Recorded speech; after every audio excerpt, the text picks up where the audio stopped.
వేయడం తాగుబోతాడు కొడుకు పుట్టిండు, లేక పుట్టిండు, ఒక్కడే కొడుకు. వాడు ఎంతో గారవంగా పెంచిన వాడిని. వాడు వచ్చే నాకు మొన్ననే వస్తుంది పెన్షన్ కూడా. ఆ పెన్షన్ డబ్బులు కూడా గుంజుకొని పోయి ఆ సారాయి కొట్టు కాడ తాగి పంపుతాడు. మీరు ఏం చేయాలా? ఇట్లాంటి బతుకు పాపాత్రికి కూడా రాకూడదు. అయ్యా అమ్మో అమ్మో అమ్మ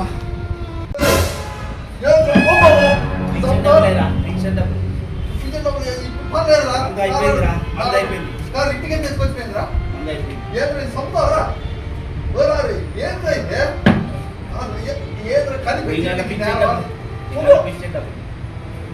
ఇప్పుడు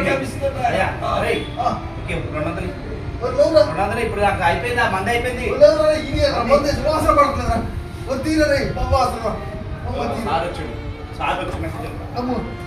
ఇక్కడికంటే సాగటం మేలు ఆయన. వాడు ఎట్టాగో మాట్లాడాలి. ఆ సార కొట్టికి బాధ్యత అయిపోయాడు. అమ్మా ఎవరు సార్ మీరు? ఇక్కడ రామయ్య అంటే ఎవరు? మా అయ్యే సారు. ఏం మా అయ్యకి ఏమైనా పెన్షన్ వచ్చిందా? ఉంటే ఇవ్వండి, ఒక 500 ఇవ్వండి సార్. ముందు ఎల్ఐసి లాగా ఏమైనా కడితే లేదు సార్, ఇవ్వండి సార్. ఒక 500 ఇవ్వండి సార్. మా నాన్న చూపిస్తలేదు సార్. ఎల్ఐసి కట్టు, నేను నీకు ఇప్పిస్తా 5 లక్షలు. మా నాన్న ఆడుండి పోండి. 100-200 కాదు, ఓ 15 లక్షలు వచ్చినట్టు చేద్దాం. మా నాన్న ఉండి పోండి, అటు పోండి. ఇంకేం సార్? అయితే 15 లక్షలు కొత్తయా సార్? 2 ట్యాంకులు బీర్ వస్తుందా?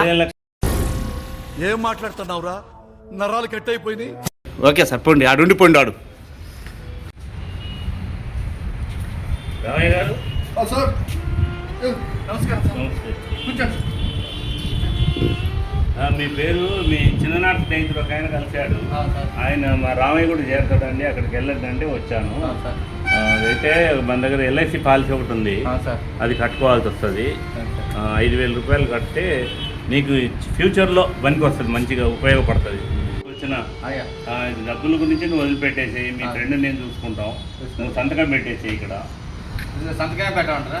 సంతకం పెడితే నాకేం తెలియదా ఇది? మళ్ళీ మోసం చేయదా? వాడు కొండాకూర అయిపోయింది కొడుకు. మీ ఫ్రెండ్ చాలా మంచోడు కదా స్వామి, ఆయన చెప్తేనే వచ్చింది. సరే, ఎక్కడ పెట్టినా? ఇక్కడ పెట్టు. నేను కూడా పెద్ద చదువుకోలేదా? నాకు నీకు వచ్చినట్టు పెట్టుంది, అంత కుదిరేక్కర్లేదు.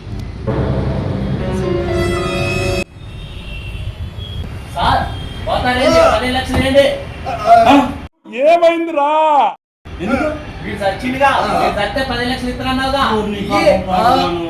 ఓరు దుర్మార్గుడా, నీ తాగుడు మైకంలో వాడి తండ్రినే చంపేసినావు. ఈ సమాజం ఎట్టిపోతుందో ఏమో అర్థం కావట్లేదు. వచ్చి నేను చంపించినట్టు అయింది ముసలోడిని అనవసరంగా. ఇది తాగుపోతు పాడుగా ఇంత దారుణం ఉంటుంది ఎక్కడన్నా. ఆ మాత్రం బుర్రుండకర్లేదు. ఇలాంటి బతుకే కంటే చావడం బెటర్.